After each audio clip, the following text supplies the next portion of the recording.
Good evening. Welcome to our most recent episode of Kink Candid. We are here. I'm Shay, and Jay is here with me tonight, and we are talking about a couple of topics that have come up here recently that I'm seeing. As we've talked about openly on the show multiple times, I'm pretty active on social media, and it gives me a window into topics that are coming up a lot, and two have come to my attention that I felt like maybe we could address from our perspective here on the show. So first, I want to talk about collars a little bit. I see the concept of wearing a collar and the terminology of someone who is collared or being collared being thrown around a lot, and there seems to be a bit of a difference of opinion as to what those two things mean and whether or not they are the same. And so I want to kind of put out there our perspective on this topic. I should state that I am collared in the sense that we're going to talk about. I do wear a collar, but I am also collared. And we'll explain why I distinguish those two things as we talk about it. I know that your wife would be collared, though, as if I'm remembering correctly, does not actually wear a collar most of the time, if that's right, and that's due to health concerns of her own, yeah. So, and I'll go into why that is later in the episode if you would like.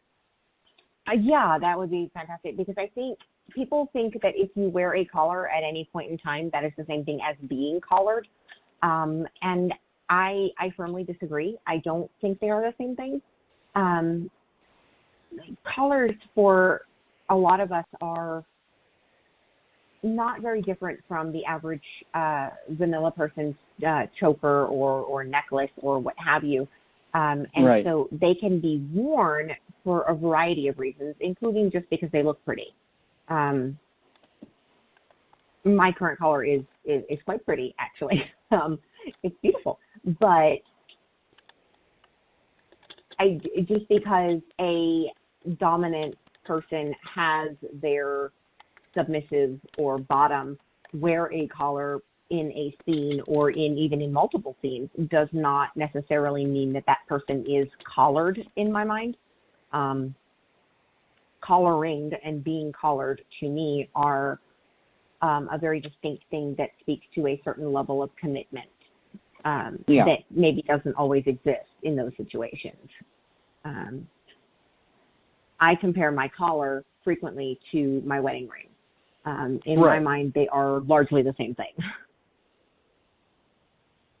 And just like you can be married without wearing a wedding ring, thousands of men and working women do it all the time, whether it be because of personal choice or finances or because it's not safe in the job that they do. You can also be collared without wearing a collar. And on the flip side, just because I put a ring on my left ring finger, that doesn't make me married. I can, any person can purchase a ring and wear it on that finger, and that is not the same thing as being married. Maybe they just like the way it looks. Maybe I know a number of women who wear in what looks like either an engagement ring or a wedding band on that hand simply to ward off potential suitors who don't seem to understand the meaning of the word no, but they're not married. And simply wearing a collar in a scene or in, for fashion reasons, doesn't equate to being collared. And I think it's an important distinction, because when we blur those lines, I see people that sort of come at it as if wearing a collar and therefore is the same as being collared, and therefore being collared is this light thing that we can kind of take lightly. And I think that's a bad way to look at it, in my opinion. I think it's like almost anything else. When you make it something that is easy to take lightly, that I do think devalues it to some degree and makes it something that maybe people don't think through as much as would be advisable. Some decisions in life are important. Right. And when you devalue the experience of being collared and wearing a collar, you devalue the relationship behind it. If the symbol doesn't mean anything to you, then why should the relationship? The other reason that this matters so much to me is in the context of the kink in public discussion, which there will be a soapbox and or episode about at a future point. Listeners, I will tell you, because this has been brewing in my head for a time. But yeah, when we think of being collared as the same as wearing a collar, that equates all forms of wearing a collar being exactly the same. Meaning my collar, which I wear at all times, is exactly the same as a quote-unquote play collar that is worn only in a scene with someone that you are not necessarily committed to, and it's only worn for play purposes, for sexual purposes. And because we've drawn this parallel between the two, it leads to, it seems like I've experienced myself personally, where I'm being told that we shouldn't wear them in public because it's inherently sexual, it's about getting off, it's, this sexual item, and your sexual life doesn't belong in public. And that's the other reason I draw that distinction, is because for some people, wearing a collar, which they wear sometimes, might in fact be just about the kink aspect, the sexual aspect of what they do. For right. those of us they who only wear a collar. They only wear a collar when they're in the bedroom, or when they're setting up for a scene, or when they're going out to a party. And so to them, it doesn't have any true value. And so they think, I only wear my collar when we're playing, and therefore it's an inherent, it's on the same level for them as, say, lingerie, which, most of us would not wear in public because it's something worn in the bedroom for sexual purposes. And if that's the way that they choose to view wearing a collar for them, that's fine. But when we say I am collared, that takes the collar to a different place. It means something different when we talk about being collared. I don't wear mine for sexual purposes. It's not a sexual object for me. It's not like lingerie. It's not like a toy. It's something that, and that's the reason I draw the comparison to my wedding ring. I don't take my wedding ring off when I leave the house.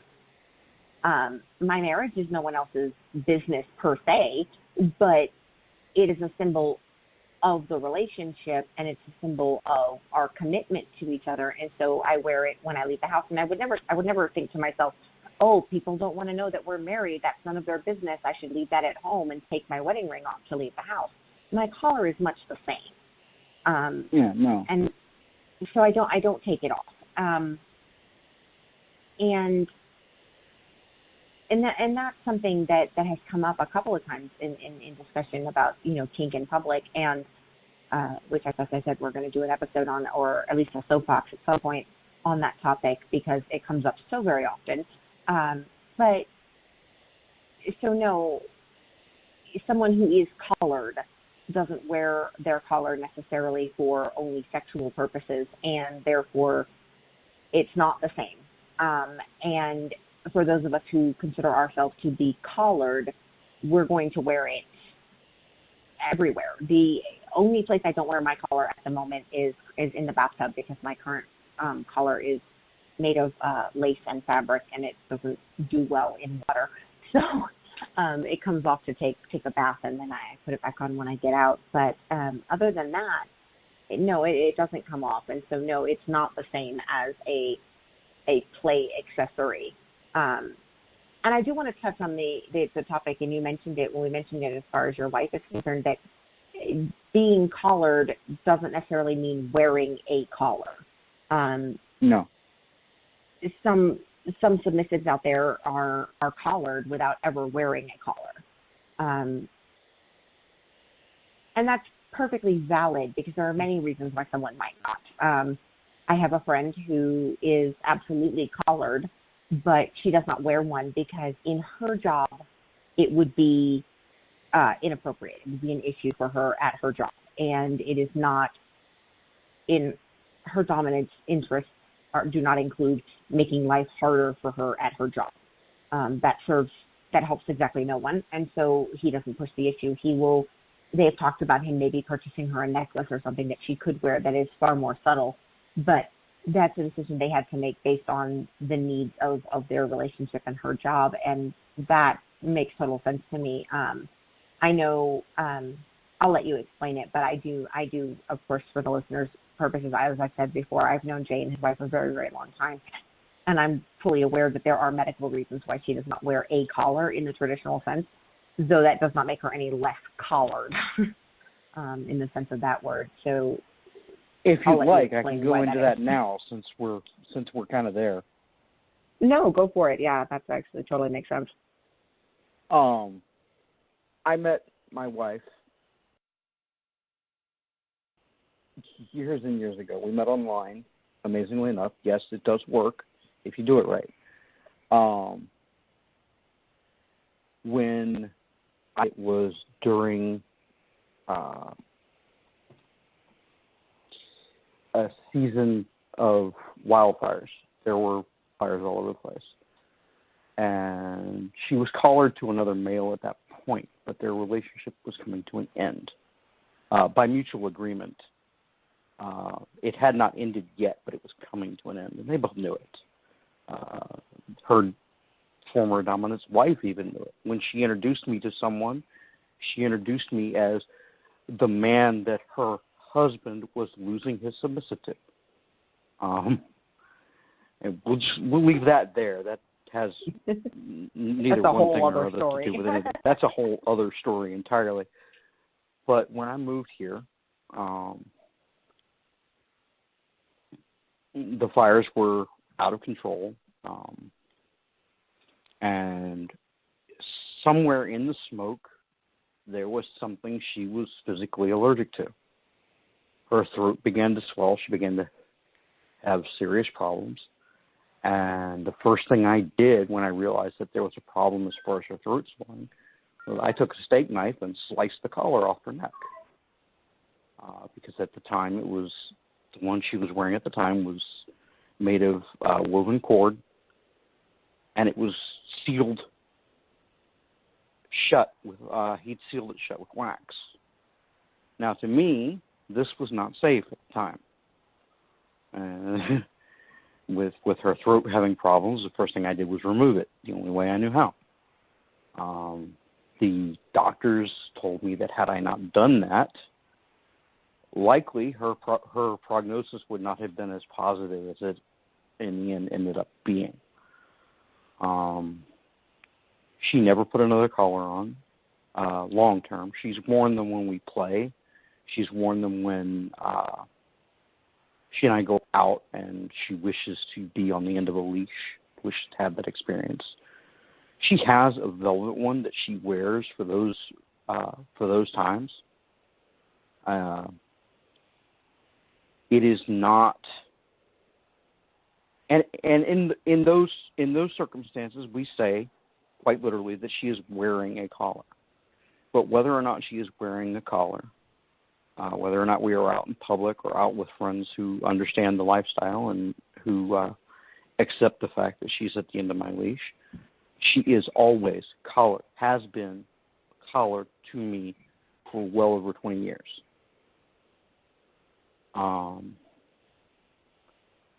And I say that with the same commitment that others would say they've been married for 20 years. Matter of fact, if you ask me, I'd say that to me that's a larger commitment because I know the value that some put on their marriage, and I know the value that some dismiss. I would tend to agree. It runs that the it's gamut. a bigger commitment. It runs the gamut. There are some who treat their collars the same way they treat their underwear. They change them just as frequently.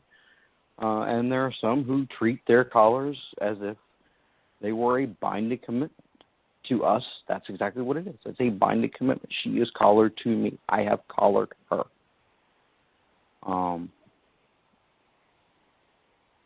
And there's not a day that goes by in my life that aspect does not come to mind. I am constantly thinking of, is this going to work? Is this going to be good for us? And is this going to be good for her? If the answer is no, it's not something I do. Ever.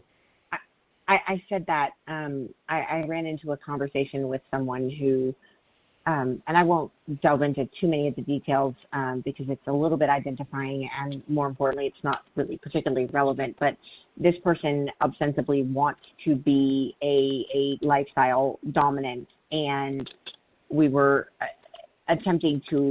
several of us were attempting to explain to him online the level of care and commitment that goes into that.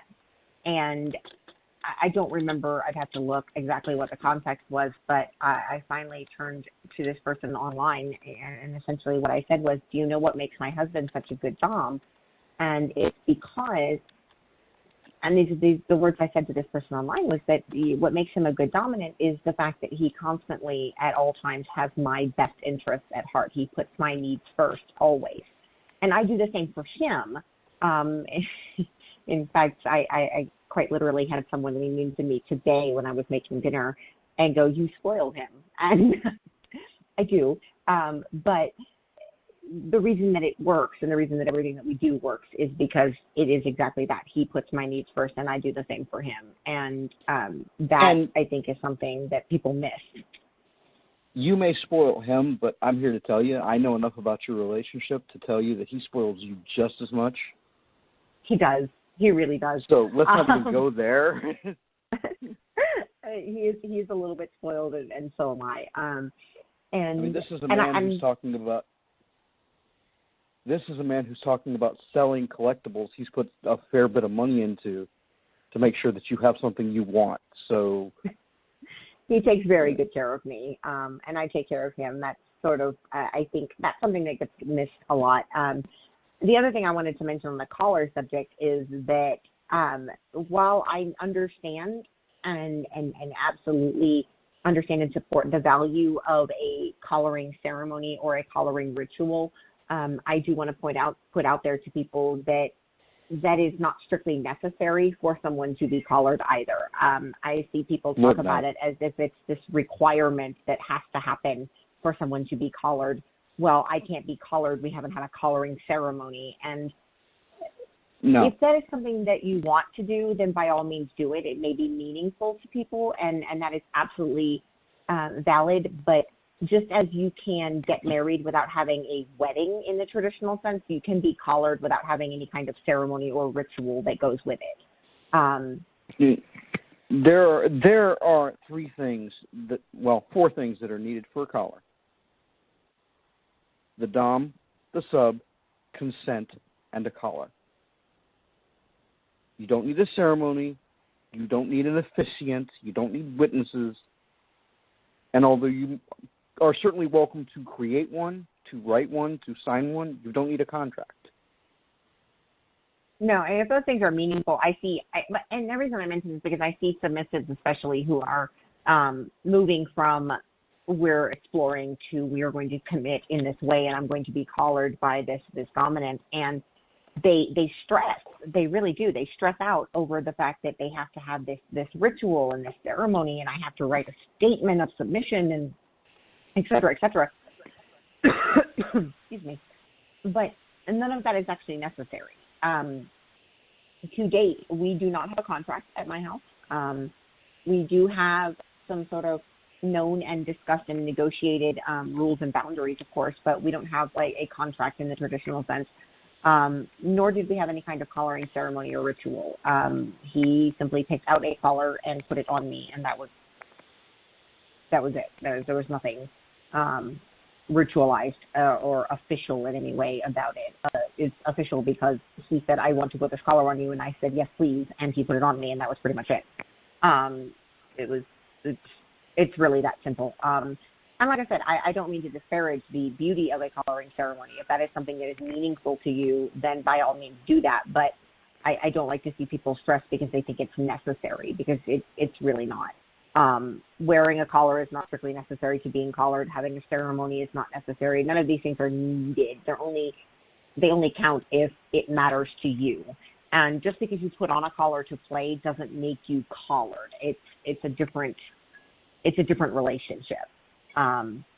Anyone can put a collar on for a scene, but that doesn't mean that you are collared to that dominant in any real way. So that was sort of the big thing that struck me. And I wanted to kind of, get that out there a little bit, because I do think it's a bit of a misperception. And for those of us who are collared, and for those listening who maybe aren't collared, understand that for many of us who identify that way, who say we are collared to a dominant, to our partners, please understand that for many of us, and I don't presume to speak for everyone, obviously, but for many of us, and certainly everyone I've known in the lifestyle, when we say we are collared, that is a commitment on par with marriage for a lot of us. It is a big deal, and it's not something we took lightly. I am his because I am collared. I am his wife because we are married, but in actuality, the larger commitment is actually probably my collar, to be honest with you. That commitment is probably the bigger one than even the marriage. And so, these are important things that I wanted to kind of get out there. And switching gears a little bit, and this is something I definitely wanted to talk with a dominant on the show. It's one of the reasons I think it's so fantastic that we do the show together, because you guys get to hear from a dominant and a submissive on these topics, because sometimes we come at this from different perspectives, obviously. The concept of the term topping from the bottom and what that means and why it matters, because I see two big issues. One, I see it being used by dominant partners to essentially mean the submissive has any kind of limits, and they're angry about it. They won't do literally 100% of everything that I suggest, and therefore they have limits, therefore they're topping from the bottom, which is, we'll get into that in a minute. And the other problem that I see is people who dismiss it as that's not a thing, it doesn't happen. If they're doing that, it's because the dom did something wrong. Both of these things are wrong, in my opinion, and that's where I wanted to kind of go with this, so we can kind of throw that out there a little bit too. They're not just wrong; they're spurious. You're causing problems, especially when you throw these terms out. When you tell, as we discussed last week, when you tell these things to newbies, to people who aren't as mature in the lifestyle as some of us are, you're doing damage to any relationship that they have or may have. And you really are. Let's talk first about the concept of dominance using the term incorrectly. And what I see when I see this, it's usually in the context of a dominant who has suggested some activity to a submissive, and the submissive has either informed them that they are either that is a hard limit for that particular submissive, which is a totally valid thing, or they are just not comfortable with it yet at this moment for whatever reason, which again is also totally valid. But I see some of these dominants, or those who identify as dominants, I should say, kind of throw this out there that's topping from the bottom. And as a submissive, that bothers me. We are absolutely okay with having limits. They should be communicated. We can't expect our dominants to read our minds. If something is a limit for you, then that's on you to communicate to your dominant, hey, I can't do X thing. That thing is a limit for me. I cannot do it. As I've mentioned previously on the show, one of mine is the police-style handcuffs. I had a fairly traumatic experience with them early in my adult life, and I refused to use them at any point. And that was communicated to him very, very, very early in our relationship, that was something that I cannot handle emotionally, mentally, and so we don't use them. But that is not the same as topping from the bottom.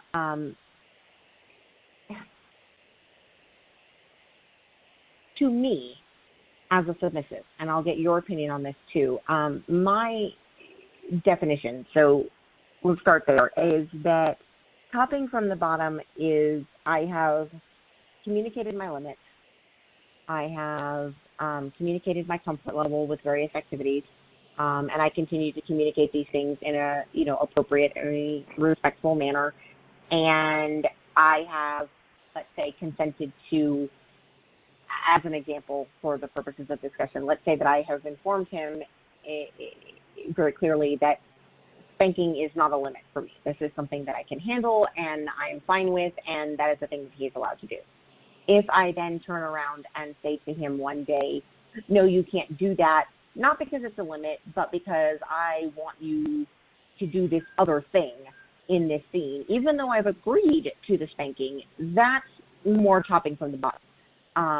I will consent, but only if you do it my way, only if you do it when I say, only if you do it in the way that I say, outside of, like I said, limits. But because the line can be a little bit blurred, I think that's where the confusion comes in. Just because something's a limit doesn't make it topping from the bottom. No. Now, as a Dom, how would you define it? Let's start there. I think you pretty well nailed it. I've also seen submissives who will be in the middle of the scene and try and lead their dominant to. It's almost as if they've got a script in their head that now you should say this, now you should do that, which kind of takes all the creativity out of any kind of play. And to me, that's also what I would consider topping from the bottom, and it's just not fun. I don't play that way. I don't play anything anymore because of various this and that, but I never really played that way. He would not be happy if I attempted to do that. If he's leading the scene, I always have my ability to tell him, hey, I'm not okay with this today because health. For us, it's usually health reasons. No, I can't do that right now because this or that, and that's generally in my situation related to a health issue, because I do have some, as I was talking about, I have some chronic health issues, and the way that those health issues affect me varies from day to day. So it is on me, and it is my responsibility to tell him, hey, I can't do that right now physically. Like, I can't actually do that right now. But that's appropriate. It is. But it's not appropriate for me to be like, I understand you want to do this thing, but I have this idea in my head, and I think you should be doing this something, and I'm going to try to manipulate you, essentially.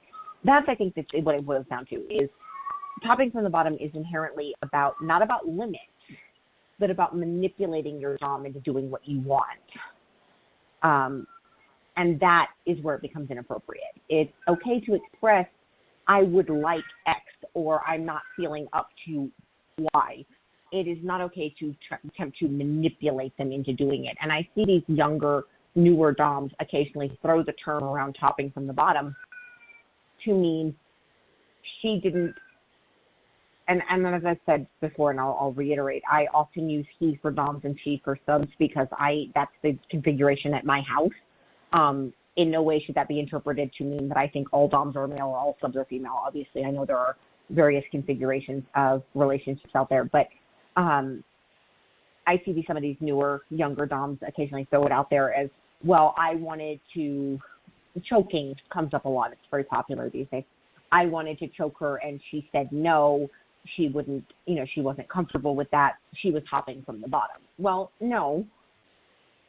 Topping from the bottom in that scenario would be, let's say, for example, she wants to be choked and you have not expressed an interest in that, and that is literally kind of guiding your hands, putting your hands on her neck, that sort of thing, to try to nudge or push or manipulate you into doing this thing that they want you to do.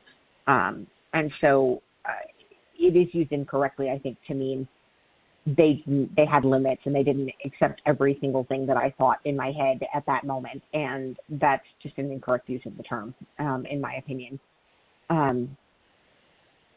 The other misuse, the other thing that I see come up a lot is, and this is often from submissives, is the argument that there is no such thing, that topping from the bottom isn't a thing, because, and this all relates back to that subs have all the power thing, which I despise. No. I really do. I absolutely hate that. I hate that phrase. I really do. And I'm going to do an entire soapbox on that one at some point too, because it bothers me immensely. I do not have, nor do I want to have all of the power. So let's be very clear on that. But that mindset bleeds into, because I have all the power, supposedly, anything that I do or say to attempt to have a scene go the way I want it to is totally 100% acceptable, and topping from the bottom is no such thing. And I don't agree. I don't. No. And it bothers me when people say that, because it's silly. It really is. It makes no sense to me that you would say that no one is ever topping from the bottom. I mean, obviously that happens. I don't think it happens all the time or anything, but I mean, it's a thing that exists. It's the reason the term was invented, is because this is the thing that has come up. And as such, and I saw this one recently, and this is the one that inspired me to bring it to the show. Someone came into one of the subreddits that I'm a member of and essentially went on a rant that they despise the phrase topping from the bottom. And I'm like, well, okay, that's interesting. Why? And the reasoning seemed to center around the idea that there, again, is no such thing, and that if a submissive is leading the scene in that way or not cooperating appropriately within the bounds of consent with the dominant, then it is inherently always 100% of the time the dominant's fault, because they have failed to inspire submission in this person. What? And yes, this is the terminology that was used. That's a phrase I've never heard before. I mean, I get it, but it's a new phrase for me too. I don't. And I think that's part of the reason it struck me, is because it is a new phrase, and because I don't understand the phrase. I get it to some degree, like on an intellectual level. I understand what the words mean, obviously, but we both speak English very well. I understand the phrasing. I get the meaning. I've never heard that phrase before.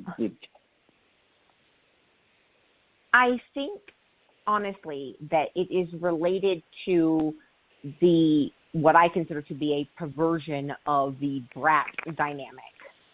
And I call it a perversion because I have been doing this a long time, and I came into the lifestyle when being a brat was a playful, semi-sarcastic, teasing kind of attitude, rather than the out-and-out disobedience that I see it often used to excuse these days.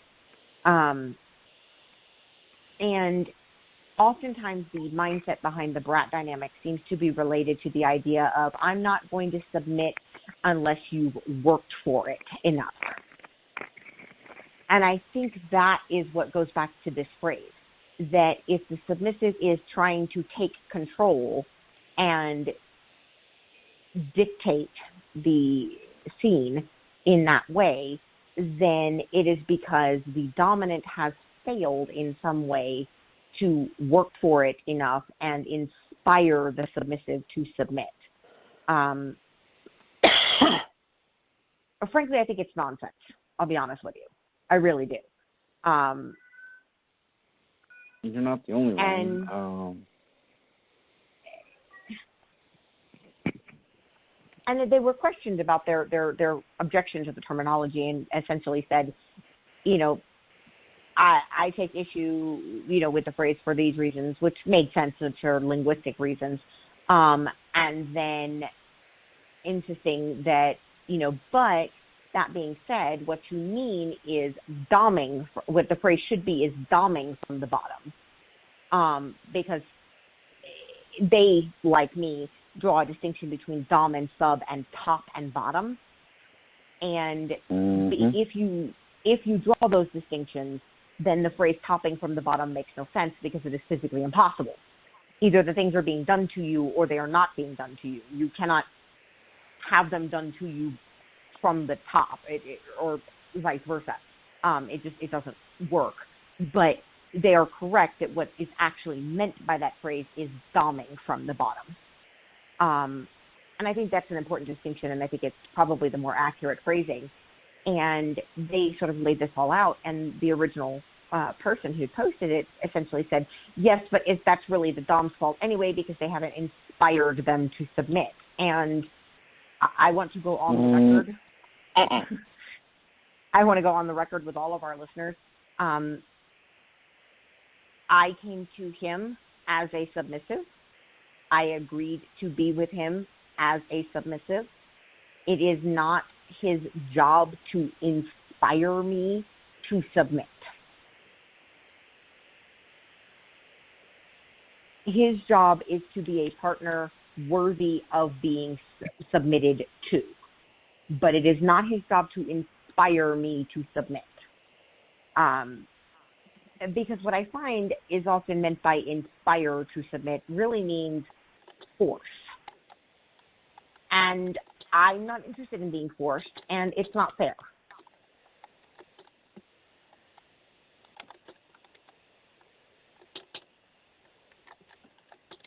It's not fair to our dominants to basically say, if I'm not being submissive like I agreed to be, then it's your fault. I don't. We would never tell a submissive, oh, your dom's not acting like a dom. It must be your fault. You haven't inspired them to be dominant.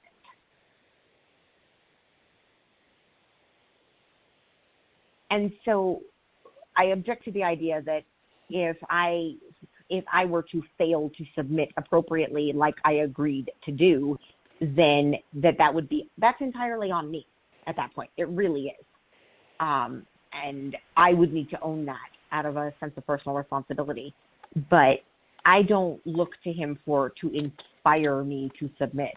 And I think if someone told your wife that it was her job to inspire you to be dominant, she would laugh them out of the room. She would laugh at them, and then if they continued, she would probably hit them with a rolling pin. That's distinctly possible, yes. But she would initially just laugh at them hysterically because the concept is so anathema to us. You either are or you aren't. This is a thing that you do or don't do entirely on yourself. Do or do not. There is We're big try. Yoda fans at my house. Yeah, we're big Yoda fans at my house. Oh, yeah. Big Star Wars fan. Big Yoda fan. So do or do not. There is no try. And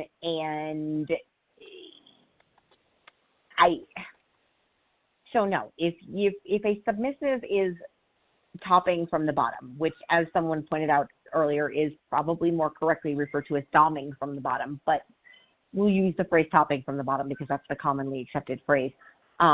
If someone is doing that with you, I do not want new dominants to get the idea that that is somehow their fault. because it's not.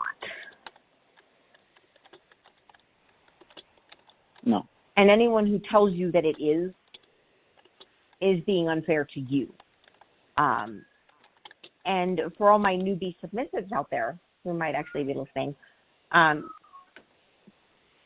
topping from the bottom, if that accusation is thrown at you, I would suggest that you look critically at your own behavior and make sure that that is not in fact a thing that you are doing, because you might be. But if it is thrown at you solely in response to you saying you are not comfortable with a particular activity yet, or a specific activity is a limit for you, that is not in any way topping from the bottom. I know I have limits. I know your wife has limits. There are things she simply won't do. And she has every right to make those decisions.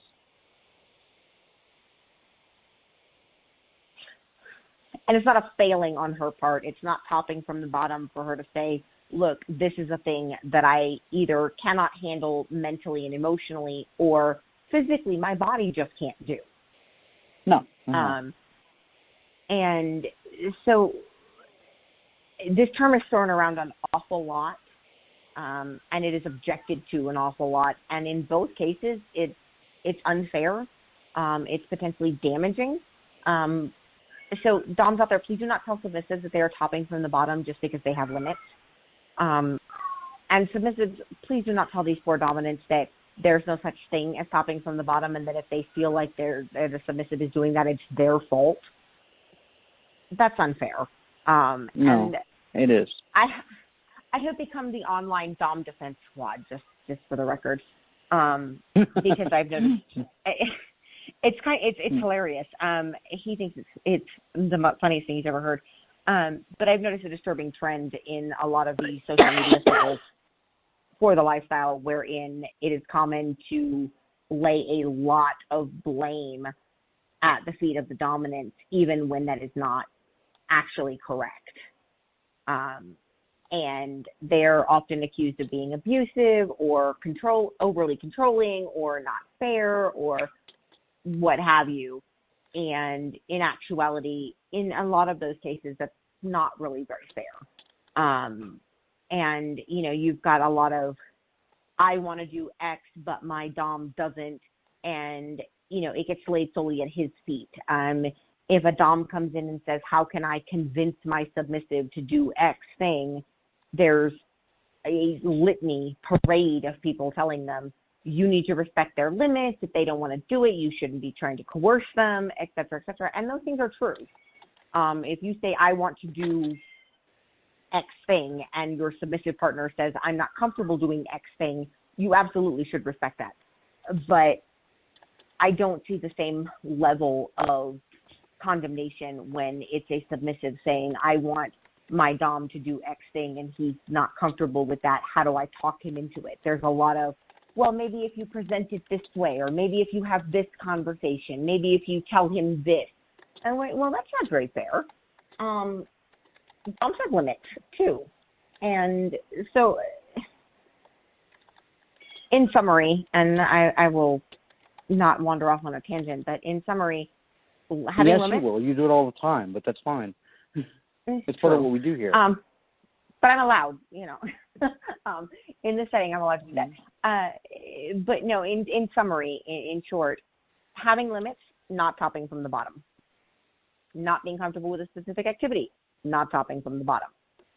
Topping from the bottom does in fact exist. And no, it is not necessarily a dominant's fault. I will say there is an appropriate scenario, and this is my final thought on this topic. There is one scenario where a version of topping from the bottom might in fact be appropriate. And I wanted to kind of bring that up because I think it gets lost in the discussion an awful lot.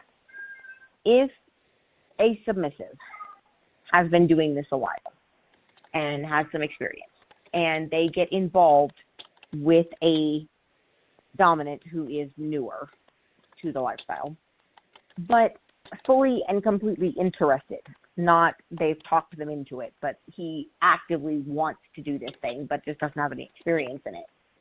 There may be times when, by agreement of both parties, the sub may be leading the scene from the bottom. So that is a scenario where this might, in fact, be an appropriate action, and it's not the most common of scenarios, but it does happen, and it's something that we need to be sort of aware is the thing that can exist in this context. And in that context, provided both people agree, then it's totally appropriate in that circumstance. But if you're just trying to manipulate essentially your dominant into doing what you want them to do, if you're trying to make them tie you up or make them say certain things or make them administer the quote-unquote punishments that you want them to administer, then that is inappropriate. It is topping from the bottom, and you probably shouldn't do it. You want to be tied up? Ask. You want to be spanked? What I do. Ask. Don't try and don't misbehave so that I will spank you. Don't run away so that I will tie you up and keep you in one place. Just communicate. 95% of the problems in lifestyle scenarios can be solved by better communication, honestly. And 95% of the problems in most scenarios can be solved by better communication. It's not a strictly lifestyle thing. It's not a strictly relationship thing. 95% of the problems in life can be solved with better communication. That is a very good point. And I think the other 5% can be solved with better money. That is also true. More money would solve the remaining 5% if you want to avoid topping from the bottom as a submissive, ask your dominant partner for what you want. Do not blame them for not doing what you want and somehow forcing, and I use the big air quotes on that one, forcing you into topping from the bottom to get what you want because you failed to communicate it. That is wildly inappropriate, in my opinion, and needs to not be a thing. If you want something, do not try and manipulate your dominant into it. Simply tell them, hey, I'm really craving this thing. Is that something we can do? And most of the time, any dominant worth their salt is going to say, okay, either let's do it or not right this second, but at this or that future point, that is the thing we can do. And if you are a dominant, and just remember what topping from the bottom actually is. Don't throw that term lightly. It wounds a submissive to be accused of that. Any good one anyway will be deeply wounded by that accusation. And so if you throw it at them inappropriately, then you do real damage to them at that point. And just let's all be really aware of what topping from the bottom is and what it is not. And on that note, I think we will leave it there for the week. I do want to let our listeners know we are going to delve into a semi-controversial topic next week. We are going to talk about poly because it's common in the lifestyle, I think. By no means all relationships are that way, but many are. And we both have some experience on the topic and some thoughts that maybe are less common in the modern era, so to speak. And so it's a topic I want to delve into, and we'll give it the time and attention it deserves. Rather than being a double topic episode, I think that'll probably just be our entire topic for the episode, I think, because I think it's going to take us that long to really delve into some of the issues that go with that, how to do it, how not to do it, and some of the misconceptions and unfair statements I see made about poly online. So we'll kind of delve into that a little bit and explain where we stand on the topic. Works for me. So tune in next week for our episode on poly, and until then, go do nasty things, dirty, kinky things to each other, and have fun with it. And we will see you next week. As always, be safe out there.